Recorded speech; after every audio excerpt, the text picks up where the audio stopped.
At exactly 2:11 a.m., the nurse closed the file and said 4 words: "The baby didn't survive."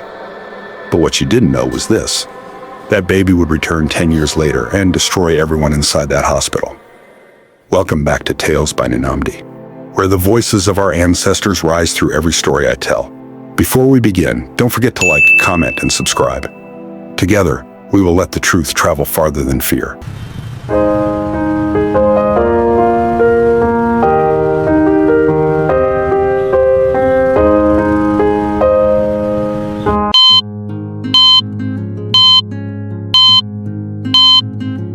The rain had been falling since evening, not the gentle kind, but the angry, pounding rain that flooded gutters and drowned streetlights.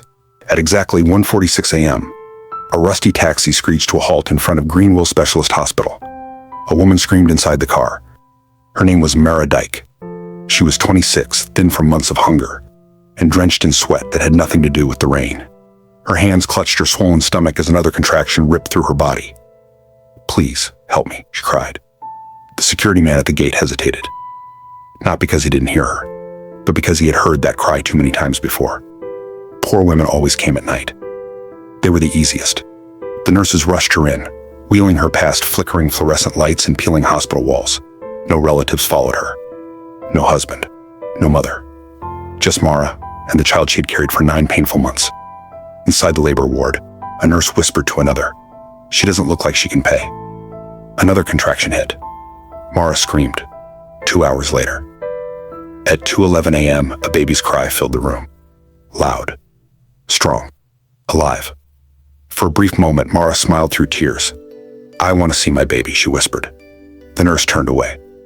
The doctor didn't answer. Minutes passed. Then 10. Then 15. Finally, a different nurse approached her bed, holding a brown file tightly against her chest. Her voice was flat, practiced. "I'm sorry," she said. "The baby didn't survive." The world stopped. Mara stared at her. "No. I heard him cry," she whispered. The nurse avoided her eyes. "There were complications. Let me see him," Mara begged. "Please, just let me see my baby." The doctor cleared his throat. "The body has already been taken to the mortuary."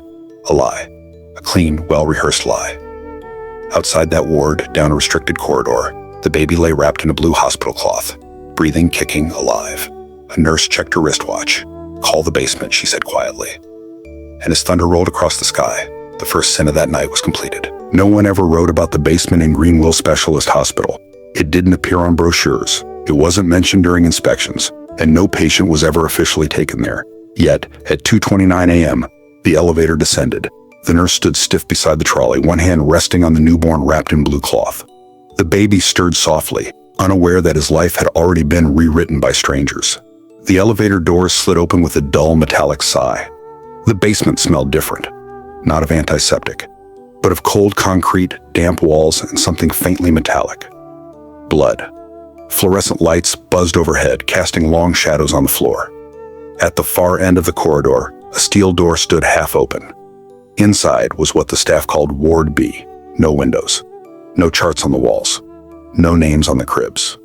Just numbers. 5 metal bassinets were lined neatly against the wall. 3 were occupied.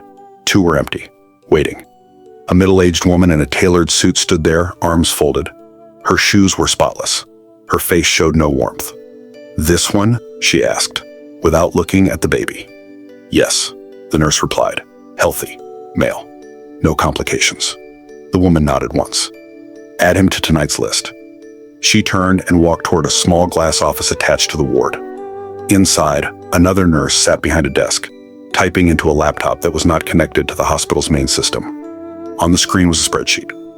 Column A, date column B, gender column C, condition column D, price. The newest entry blinked at the bottom. 1,200,000. The nurse hesitated. "Shouldn't we wait?" The mother asked to see him. The woman in the suit stopped typing. "She'll forget," she said calmly. "They always do." In another part of the basement, behind a curtain, a man sat alone on a plastic chair. His name was Dr. Eliakim Stone. He had once taken an oath. Now his hands trembled as he signed a document marked stillbirth confirmation. His signature felt heavier than any scalpel he had ever held.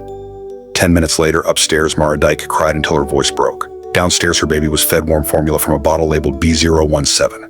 No surname, No birth record, no past, just inventory. And as the hospital generator hummed steadily in the darkness, another baby was added to the basement ward. By morning, Greenville Specialist Hospital looked innocent again. Sunlight washed over the cream-colored walls. Nurses smiled at the reception desk. The smell of disinfectant masked everything that had happened beneath the building just hours earlier. But in a private wing on the third floor, behind a door marked Consultation Suite, restricted, a different kind of waiting room existed. 3 couples sat there. They were well-dressed, calm, quiet. None of them looked sick. A woman in her late 30s adjusted her designer handbag repeatedly, her fingers trembling despite the expensive jewelry on them. Her husband stared at the floor, jaw tight. Across from them, another couple whispered, "Are you sure this place is safe?" the woman asked. Her husband nodded. They've done this for years. At exactly 10 a.m., the woman in the suit from the basement entered the room.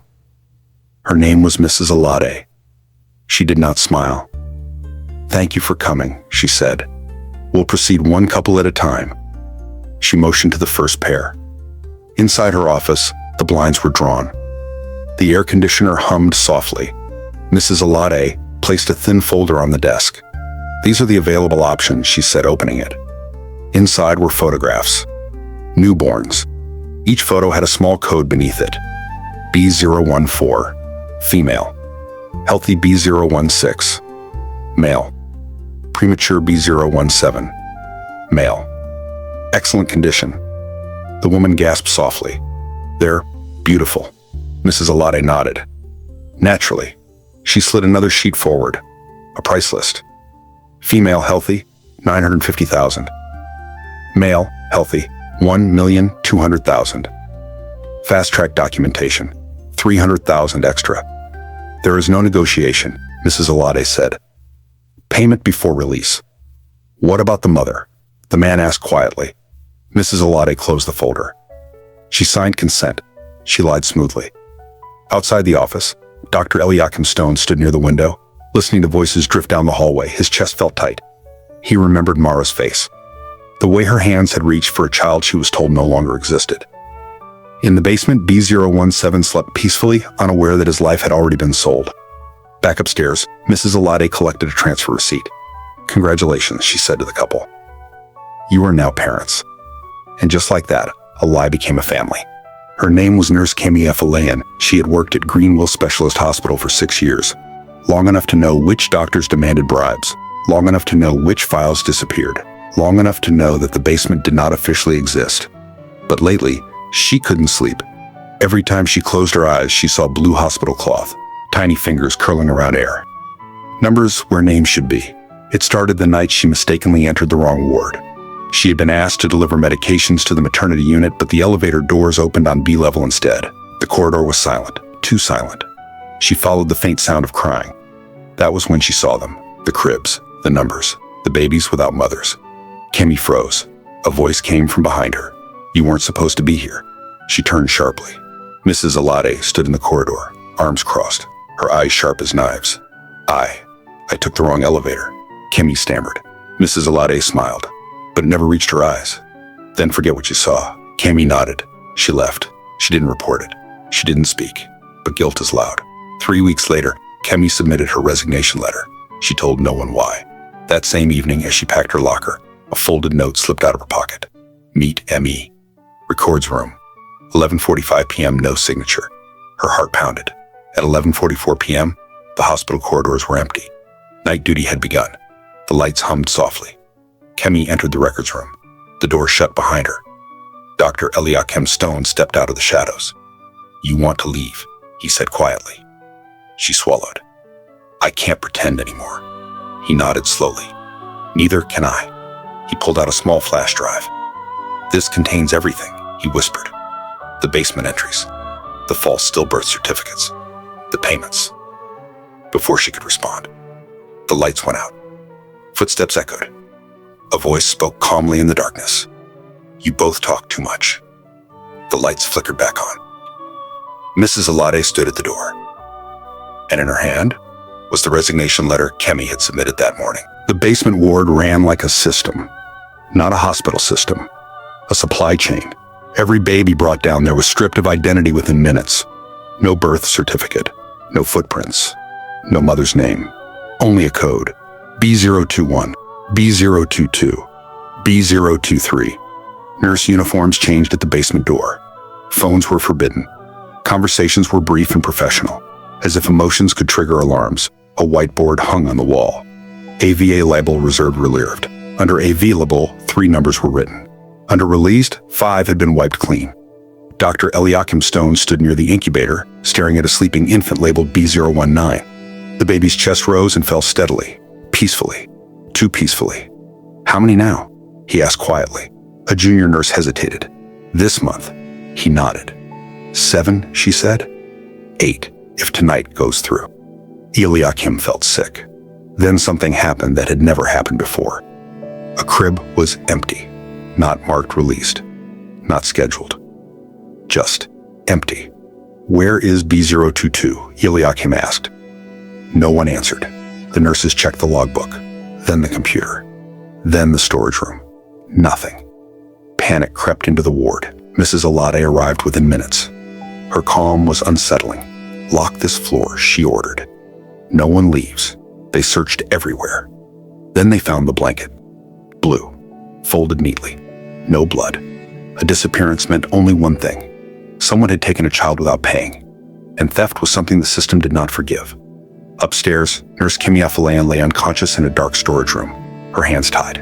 When she opened her eyes, she saw a baby beside her. Alive. Crying softly.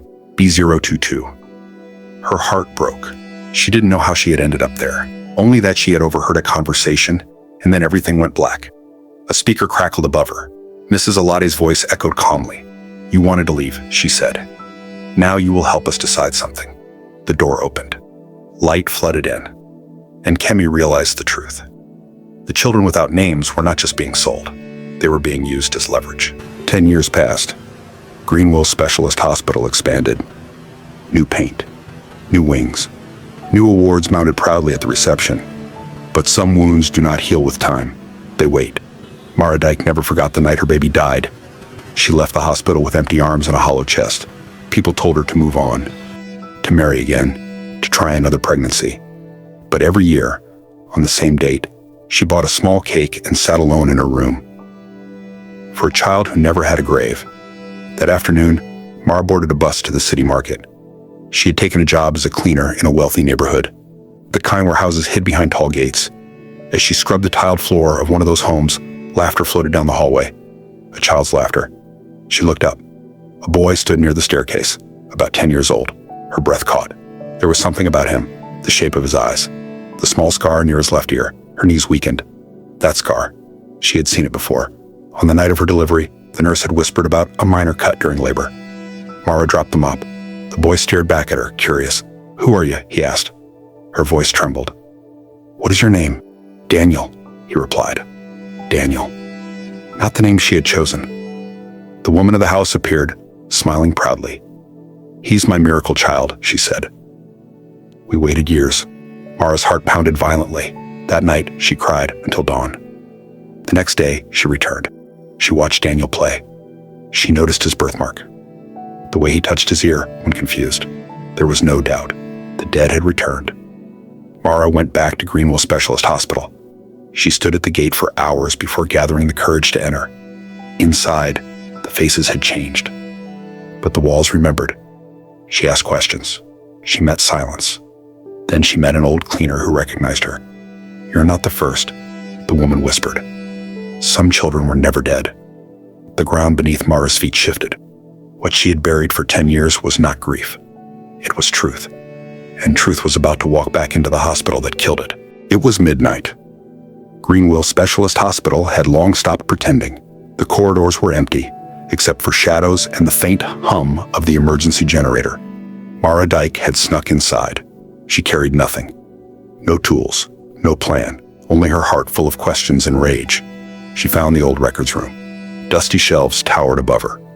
Filing cabinets lined the walls. The air smelled of mildew and metal. She had barely stepped inside when the door slammed behind her. A figure emerged from the shadows. Dr. Eliakim Stone. His face was pale, his eyes wide. You shouldn't be here, he whispered.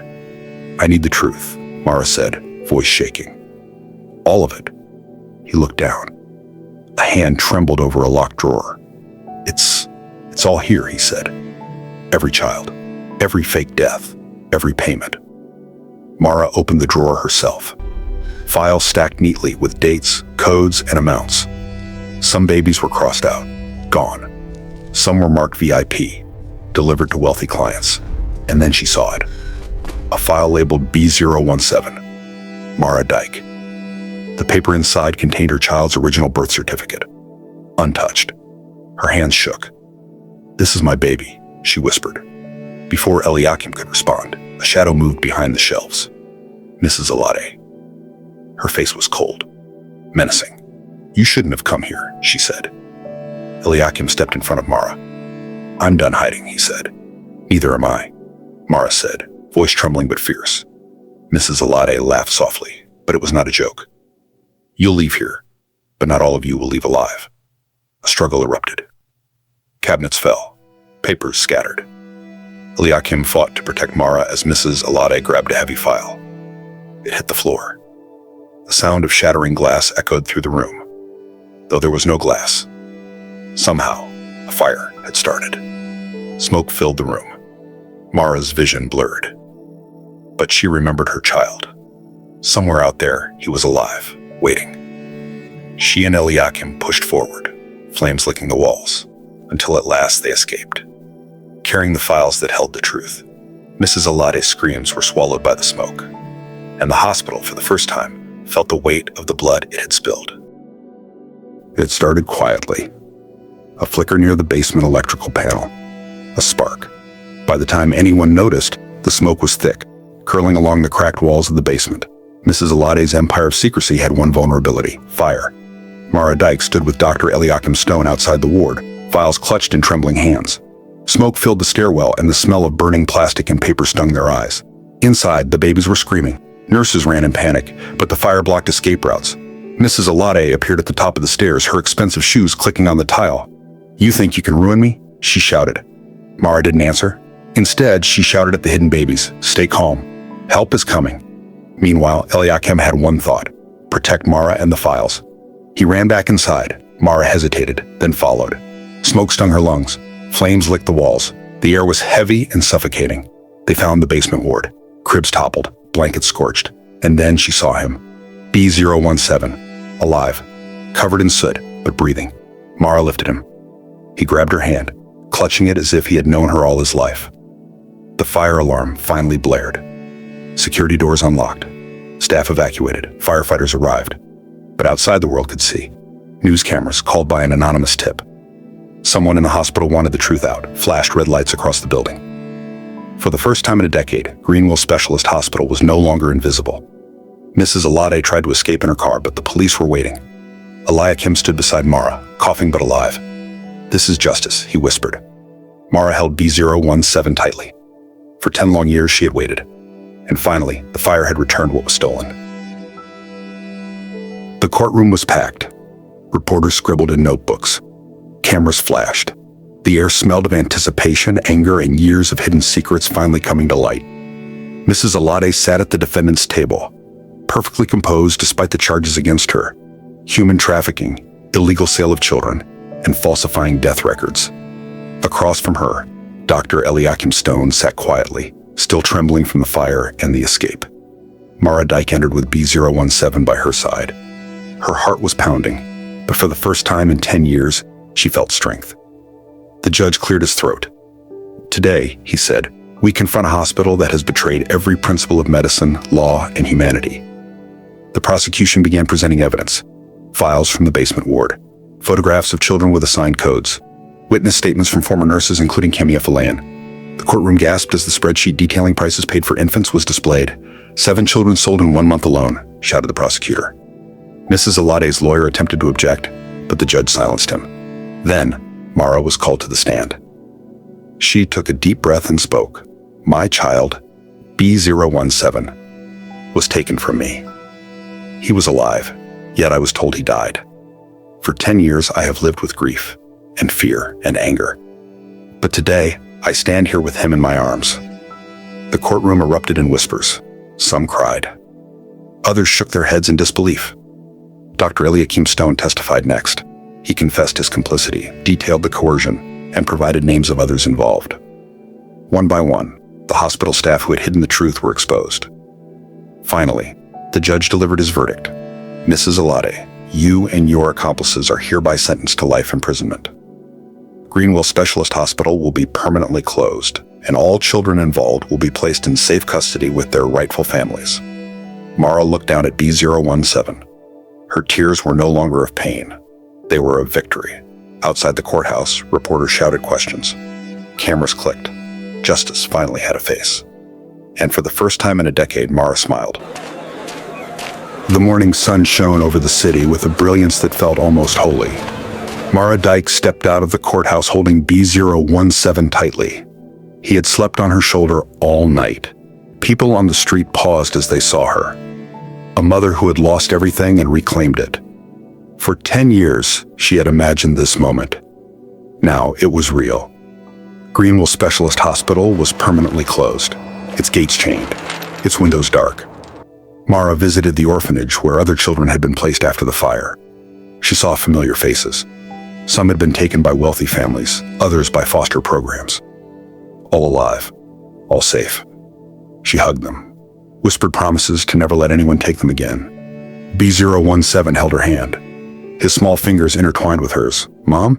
he asked softly. "Yes, my child," she said, tears glistening. "You're home."